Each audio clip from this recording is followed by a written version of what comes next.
This is the Automotive Repair Podcast Network. Welcome to another episode of Speak Up Effective Communication, the show on the Automotive Repair Podcast Network, focused on elevating our communication and our leadership skills. I'm your host, Craig O'Neill, and in our episode today, we're going to be talking about something that I think every presenter has felt at one point or another, and that is the challenge of shortening a presentation. Now, I'm going to do my best to keep this episode around 20 minutes because the irony of running long on this particular topic is not lost on me. So let's get into it. I want to start with a little bit of history. I've been doing that lately because, hey, that's what I really love to do. And I want to start with a quote I'm almost certain you are familiar with in some form or fashion. And there's a story behind the quote and the point I want to make. And the quote is, "I would have written a shorter letter, but I did not have the time." Now, if you've heard that before, you may have heard it attributed to Mark Twain or Benjamin Franklin or Winston Churchill or Cicero. And here's where it gets interesting. The actual origin of that quote, the earliest verified version, belongs to a French mathematician and philosopher named Blaise Pascal. And this was way back in 1657 in a collection of letters called the Lettres Provinciales. And that's when he had said that. I believe the exact quote would have been more along the lines of, "I have made this longer than usual because I have not had time to make it shorter." Now, Pascal was writing religious letters under pressure, and he was essentially apologizing to his readers for the length, the same way many of us apologize in emails today, typically before we add the TLDR, the too long didn't read acronym. And this sentiment, it was so recognizable, so universally felt, that this sentiment started traveling. And about 60 years later, Benjamin Franklin wrote a version of it in a letter to the Royal Society in London, which is why your instinct to connect it with the Founding Fathers is probably not wrong, by the way, if you've heard that associated to them as I have. That's why. Franklin did say something very close to it. He was just not the first person to say it. Then there was Henry David Thoreau, who used a version of it, then Mark Twain, then it was attributed to Churchill, and then Woodrow Wilson, then T.S. Eliot, down to Kurt Vonnegut, and the list goes on and on and on.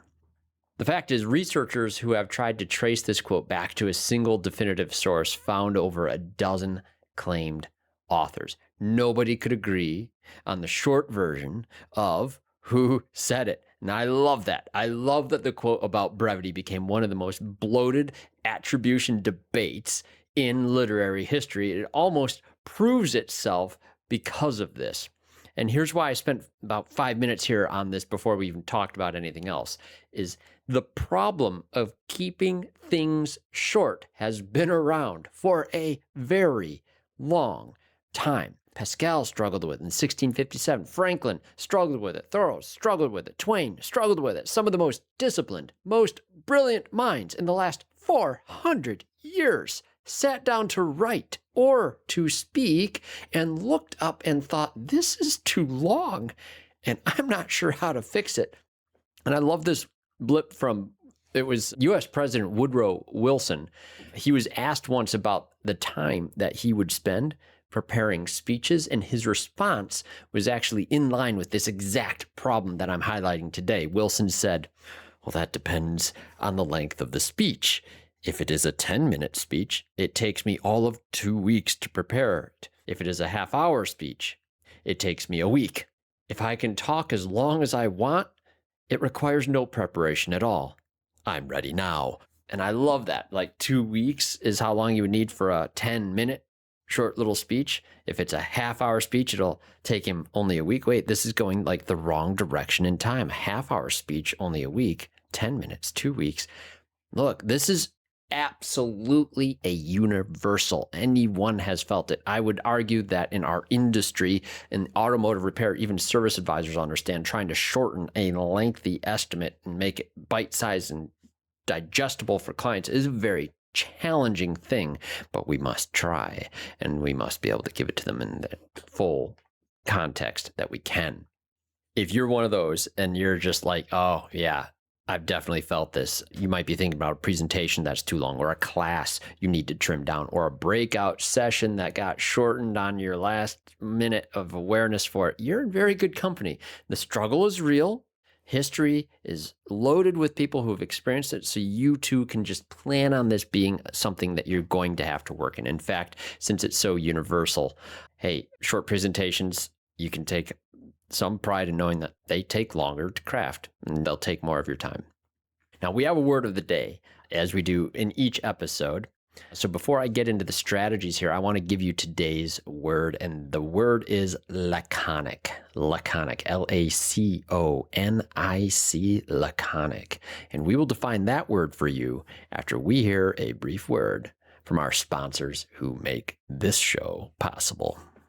Hey friends, as you know, I'm a proud member of the AutoFlow team, and let me tell you, we've changed how business is done for auto shops everywhere. We support your client experience before, during, and after the work is done. Imagine this: timely updates sent directly to your clients, branded digital vehicle inspections, and seamless communication from start to finish. That's why shops love AutoFlow. And hey, with those 5-star reviews rolling in, you'll wonder how you ever managed without us. Take an important next step and take your auto shop to the next level. Visit www.autoflow.com. Get on board with an AutoFlow trial. Want to see your auto repair shop thrive? Are you looking to drive more customers to your auto repair shop? Let ShopDog Marketing be your guide. Our customer-first approach, combined with AI-driven creative content, ensures top rankings. Dominate mobile first and voice search with our specialized expertise.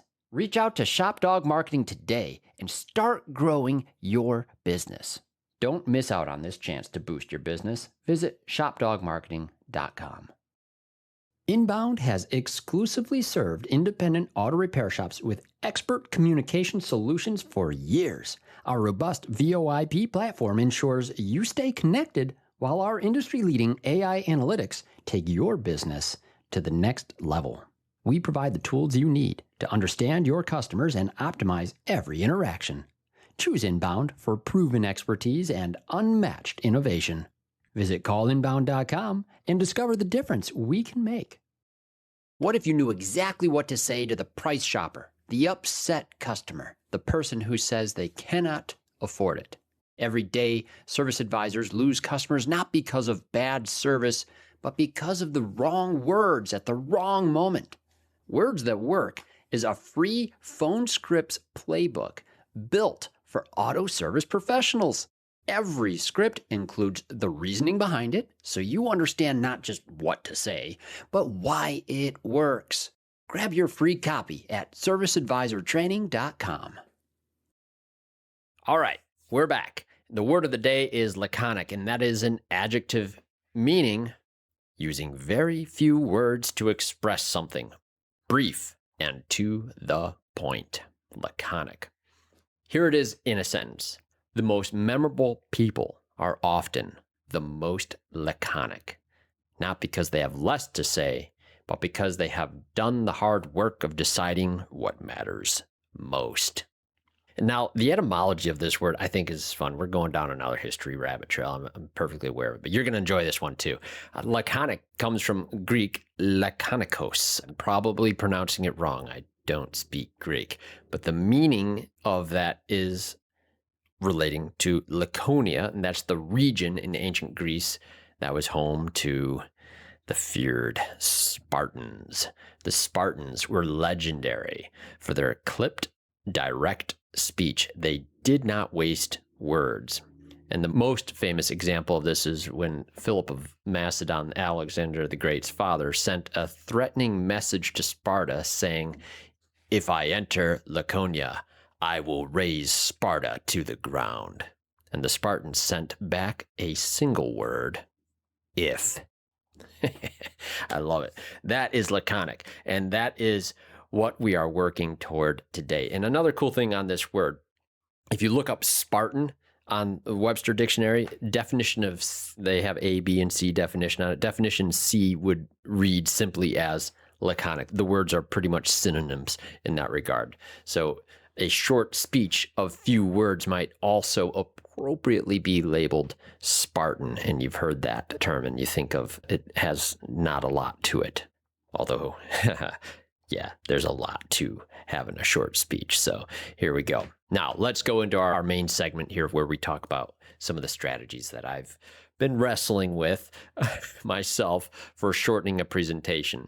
And let me give you some context on where these come from. I recently had to take a course that I have developed over the years into well over a 4-hour class, and that required deliberately trimming down to a breakout session size piece. And I thought the breakout was for an hour. It turned out I actually only had 45 minutes. So I finally did the hard work of trimming it down, and I had another 15 minutes to go, and it was torture. But hey, this is all aimed at an audience too that was also labeled as intermediate. So not beginners, but not advanced advisors, either intermediate advisors. And while that range sounds like, okay, kind of goes either direction. Yeah, well, that's the problem, because intermediate is pretty much a range of skill and an average of that at best. So it's not any actual person in the room. You have people that'll be on both ends of a spectrum of intermediate. And when you're trying to speak to both of them at the same time, that's really tough. But anyway, these strategies, these aren't theoretical. These are things that I've wrestled with. Each one of them, I think you'll see why and why it's worth thinking about a little bit next time you have to do something like this, whatever the type of presentation it is. So strategy one is this: be very clear on your outcome. Before you cut anything out, you need to know exactly what you're cutting toward. What do you want people to walk away with? If there is more than one thing in a short breakout, what matters most? The outcome becomes your editorial filter. And every piece of content that you look at, you have to ask one question: does this serve that outcome? If the answer is yes, keep it. If the answer is no, or a maybe, or I'm not sure, I'd like to, it's probably a candidate for for removing it. You can't make good cuts without doing this. Without that outcome, I feel that every piece of content feels equally important and nothing will naturally want to come out, right? Clarity of that outcome is what's going to make the rest possible. And for my recent course, it was titled Relational Advising in the Age of DVI. And my main objective there was for the students to understand what our professional responsibility is in an auto repair shop. And for me, if there were only one thing that anyone really actually pulled out of that class and walked away with, it would be that they would be able to specifically say what their professional responsibilities. And loyal listeners of the show would know that my answer comes from my experience with Bob Greenwood as my coach. When he asked me once in the first class I ever attended with him, "What is your job?" he asked, and I said, "Fixing cars." And Bob corrected me rather sternly, said, "No, your job, your professional responsibilities, make sure the vehicle is safe, reliable, and efficient. That's your job. How can you do that unless you inspect every vehicle that comes into your bay," right? This transformed my whole line of thinking and altered the trajectory of my career. And that I know, since I know how those words hit me, I wanted them in that breakout to also have that, because that alone, you walk away with that, it's going to change your thinking enough that your trajectory will be improved. So very clear outcome for me. And that meant I had to be able to tell the Bob Greenwood story and all those other things that go in the room. For me, that was a segment of a breakout I could not do without. And the rest got built around that. Actually, the rest was built, I should say. The rest had to be trimmed to keep that intact.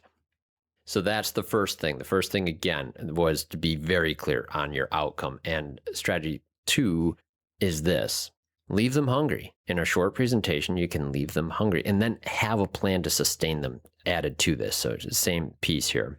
Leave them hungry and have a plan to sustain them.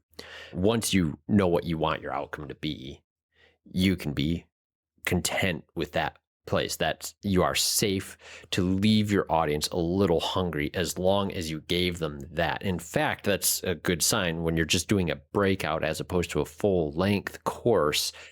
This is going to be necessary. You need to have content that's rich enough to leave them wanting more, but you need a plan to give something to them as well. For me, in my recent presentation, it was a link to this podcast. It's a free resource. There's not a sales pitch in it. It's just a genuine resource that connects those that were in the room with a much wider world and additional experts that have broader ideas than just my own. And I want to be really clear here, and I want to be careful here as well, because there's an easy line that some presenters will cross. And I think a lot of breakout sessions at conference events, since they're sponsored, they run a risk with this. The principle that I have to stress, and it's really important to remember, is that training cannot be a sales pitch. It cannot be. The outreach should not be about a product. The outreach is about information. A lot of times, sponsored speakers are told they can spend 5 minutes to mention stuff about their company or their product.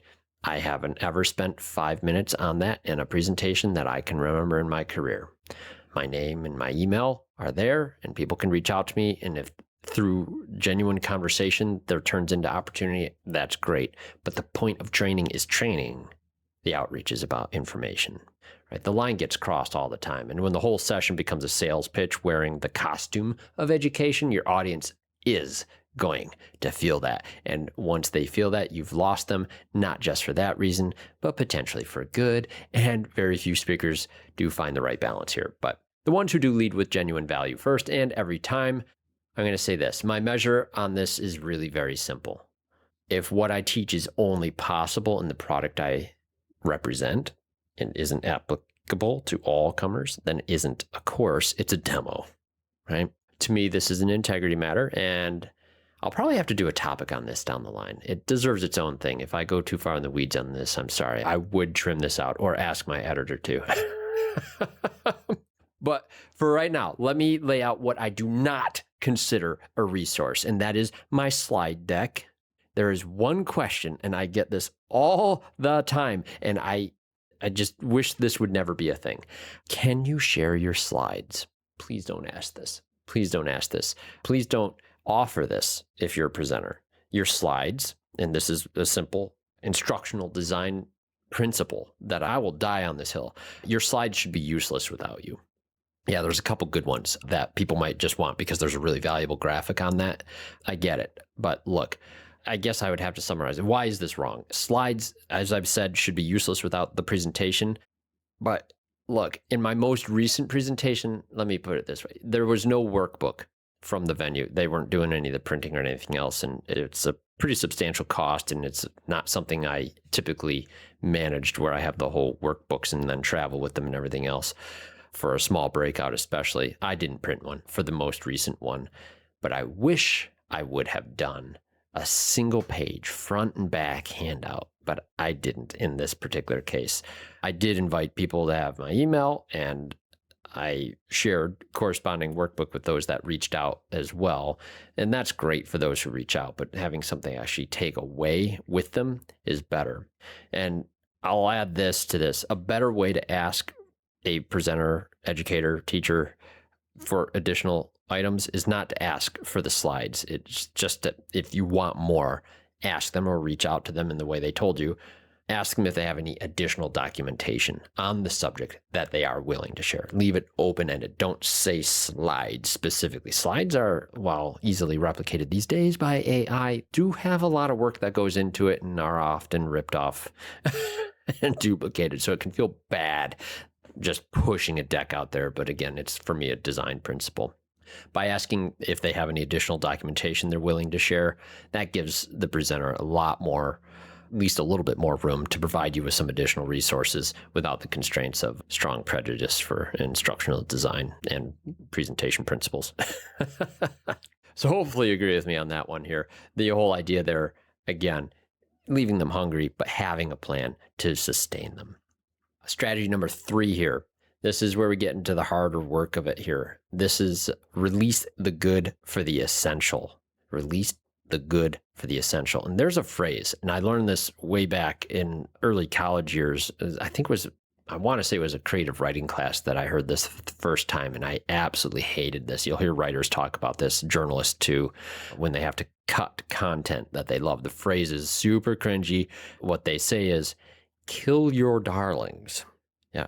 It's attributed most often to William Faulkner, I found out. And interestingly, that attribution is also contested, which feels fitting for this episode. But the principle is sound, even if the phrase is a little overly dramatic to me. Sometimes there's a story, an example, a piece of content that you know works. You love it.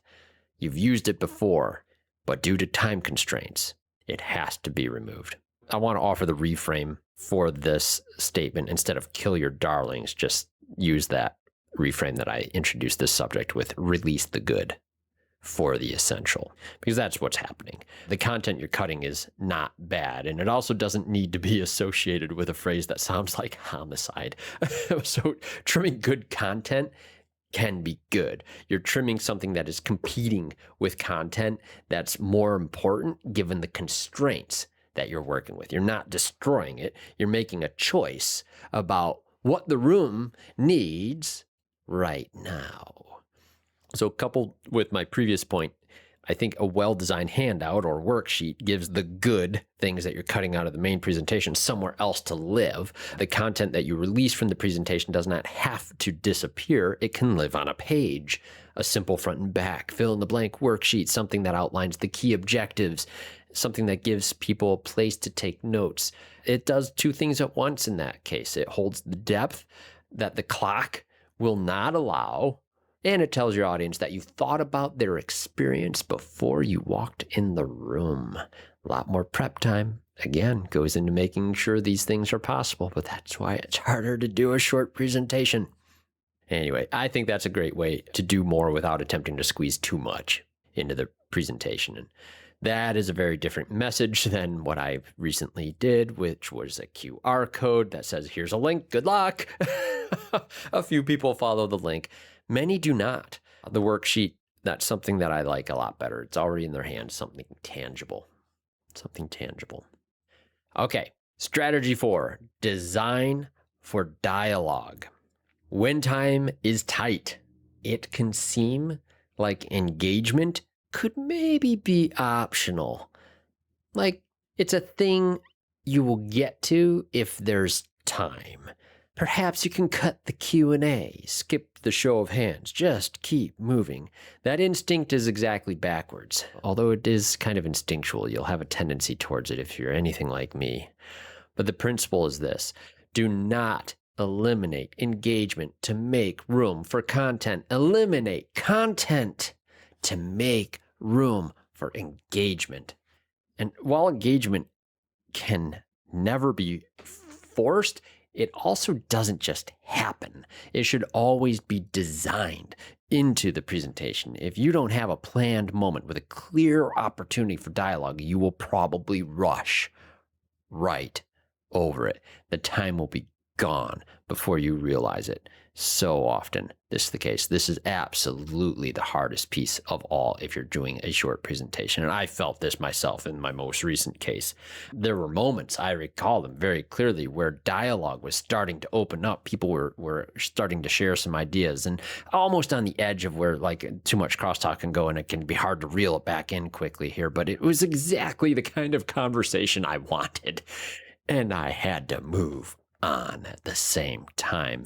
I had to cut people off in order to get to the next segment. And I'm wincing now, even thinking about it. And that wince should be telling, because that's what the content was telling me, is you still had too much in there.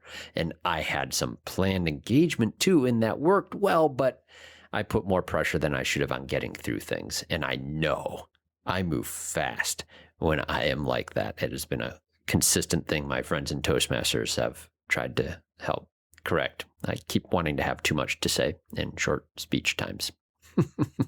It's terrible. But there's also something else worth talking about here. Depends what the kind of audience you're presenting to. TED Talks are like 18 minutes because that format was built for a general audience that's encountering an idea, possibly for the first time. In our industry, every person in that room is either an expert in their own right or developing along on the subject you're presenting on. They carry into it context that will be familiar, and that context enhances value to your presentation if you'll let it. If you cut engagement to protect content, you're removing some of the highest value material that is in that room that you cannot even anticipate for. Their experience enriches your topic. Do not eliminate engagement to make room for content. Eliminate content to make room for engagement. Very challenging when you only have a limited 45-minute window. Oh my goodness. So in closing, let me drop one more tip, because whether you're writing an email, an estimate, a story, a speech, doesn't really matter. I found that if you just let the ideas flow out from you and get them all down and then organize them, it's a lot easier to trim from there. And the reason quotes like the one Pascal had resonate with us still today, I think, is because he recognized this too. Pascal wrote in 1657 that he did not have time to make his letters shorter, and for 400 years, some of the sharpest minds in history have been making the same confession as I am today, and this episode is my version of it. So, hey, I will probably have to lean on Tracy and our producers to keep this close to 20 minutes. I felt every one of these strategies pulling on me while I built this. So there's some tension that goes through this. Podcasting is a very difficult challenge on this because it's spoken out. And when you're speaking out, even if you have the notes as I do right in front of me on things to try to keep me on pace, I still go in the weeds.